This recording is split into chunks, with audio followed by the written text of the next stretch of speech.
Biodiversity, put simply, is a variety of all living organisms, like how there are thousands of different species of animals out there, 8.7 million to be exact, and those are just the ones identified. Researchers believe that there may be over 100 million different species on Earth. However, species biodiversity is only a fraction of biodiversity. There's also gene biodiversity and ecological biodiversity. Gene biodiversity is the variation of genes in a certain species, like how there are several different species of snakes, like cobras, rattlesnakes, and sidewinders. They may all be of the same species, but their genes and traits give away the difference.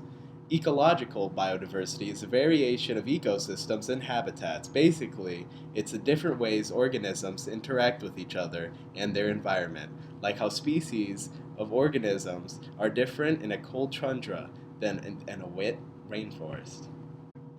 So you may be thinking, well, that's all fine and dandy, but what does maintaining this biodiversity do for me? Well, that's a great question, viewer.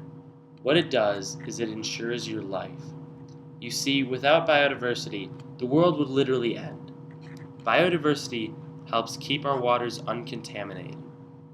We need water to live. It helps reverse our pollution.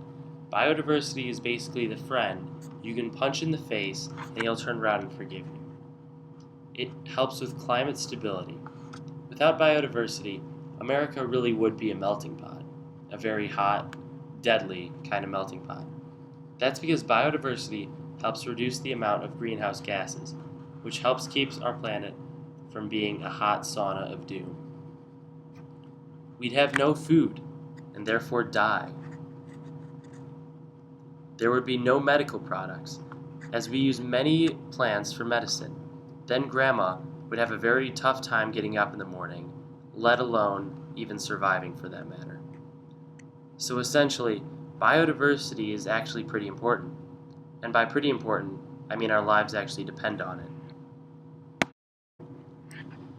Well, you already may be there thinking, well, that's fine and dandy, but is biodiversity actually in danger? And now you may be thinking, this man is amazing, he can read my mind. Or, this guy's insane, I can't imagine what's going on inside his head. Anyway, yes, biodiversity is in danger. You see, many species are in threat of danger, such as 1 out of 8 birds, 1 out of 8 mammals, 1 out of 4 conifers, whatever those are, 1 out of 3 amphibians, and 7 out of 6 marine turtles.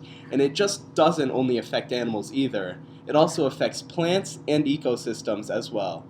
About 45% of the world's forests are gone, and with polar ice caps melting at an all-time high, you have many of the Arctic ecosystems depleting, leaving less and less room for poor penguins. Interesting fact, since 1979, Antarctica has lost 620,000 square miles of winter sea ice cover, an area more than twice the size of Texas. Now you may be thinking to yourself, well, that's fine and dandy, but what can I do to help maintain this biodiversity? I'm glad you asked. There are many different ways you can help. I'll start with the obvious. Recycle.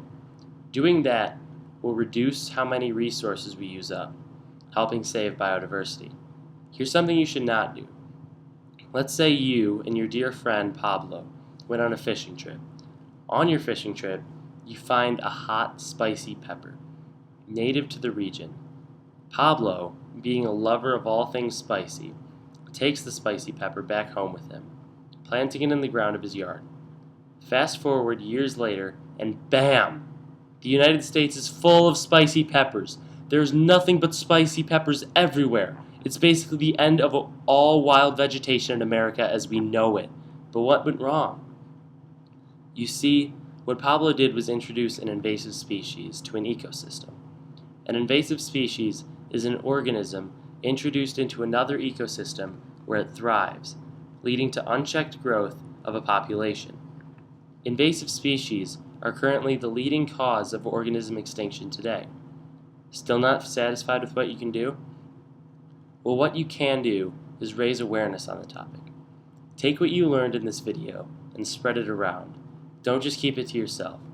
Continue to be informed and try to get more information on biodiversity in your own area. One person alone cannot continue biodiversity and help it thrive. It must take a collective will of multiple people to actually make a change. Remember, maintaining biodiversity starts with you.